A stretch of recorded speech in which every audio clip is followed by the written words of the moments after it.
Trump's impending surrender and arraignment are raising concerns about security. As we told you this morning, all NYPD officers were ordered to report for duty in uniform and be prepared for deployment. Eyewitness News reporter Janice Yu continues our team coverage with a closer look at security measures.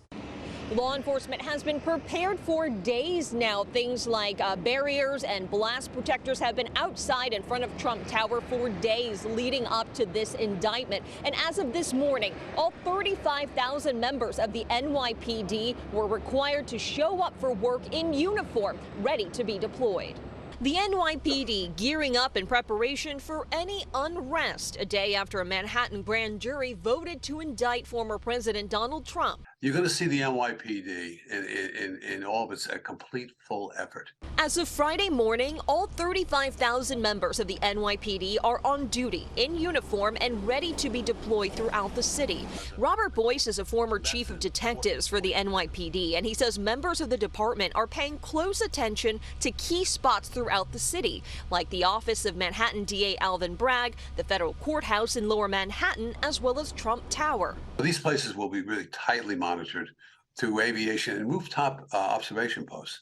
We have a lot of assets out there that can help us, as well as video cameras in and around Lower Manhattan.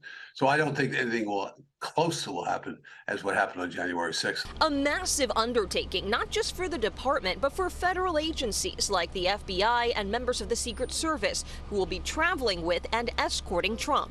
All agencies will be working together to keep protesters at bay and to ensure the safety of the former president, Bragg, and his staff. This is going to cause a logistical nightmare, though, I think, for the city, because of the protests and because Secret Service is going to really have to keep him protected. I'm sure the FBI is working on, any threats. They're going to be looking at all the intelligence that's coming in, both against the president, for the president, and threatening everyone else. Concerns for unrest were elevated 2 weeks ago when Trump urged his supporters to protest and take our nation back in a social media post. Meanwhile, Bragg received a death threat saying, "Alvin, I'm going to kill you," with a white powder that was later determined to be not harmful.